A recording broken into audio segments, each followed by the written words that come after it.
নমস্কার বন্ধুরা, যোজনা হেল্প বাংলা চ্যানেলের আরেকটি নতুন ভিডিওতে আপনাদের সকলকে স্বাগত জানাই। এসএসসি স্ক্যাম নিয়ে বড় আপডেট। দুর্নীতিতে নাম জড়ানো শিক্ষকদের ডাকতে শুরু করলো সিবিআই। তবে কি এবার কোনো বড় নাম উঠে আসতে চলেছে? চলুন সমস্ত কিছু জেনে নেব আজকের এই ভিডিওতে।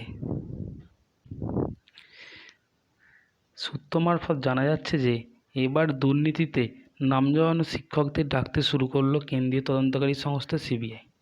সুপ্রিম কোর্টের নির্দেশের পর দুর্নীতির মাধ্যমে চাকরি পাওয়া শিক্ষক ও শিক্ষাকর্মীদের ডাকতে শুরু করলো কেন্দ্রীয় তদন্তকারী সংস্থা। শিক্ষকদের চিঠি দিয়ে হাজিরার দিনক্ষণ জানিয়ে দিলেন সিবিআই কর্তারা। পরীক্ষার অ্যাডমিট কার্ড ও বেতন পাওয়ার নোটিশ সহ তলব করা হয়েছে। নিজাম প্যালেসে তলব করা হয়েছে অযোগ্য শিক্ষকদের। অযোগ্যদের মোট 6টি তালিকা সিবিআইয়ের হাতে রয়েছে।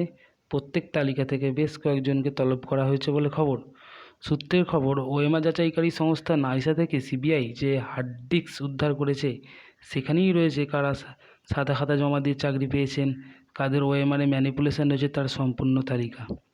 তদন্তের গতি নিয়ে আদালতে ভর্ৎসনা পড়ে শিক্ষক নিয়োগ দুর্নীতি মামলায় শিক্ষিকাদেরও এবার জেরার জন্য ডেকেছে সিবিআই।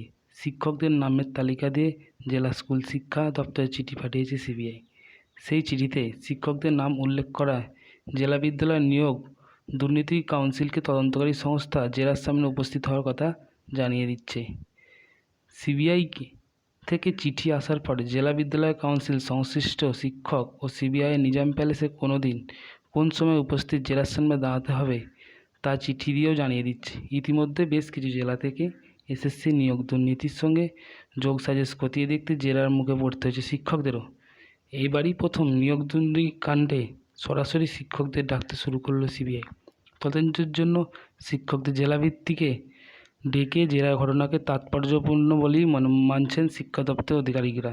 রবিবার নিজাম প্যালেসে উত্তরবঙ্গের এক জেলার হাই স্কুলের শিক্ষককে নিজাম প্যালেসে ডেকে চিঠি পাঠিয়েছেন সিবিআই আধিকারিকরা।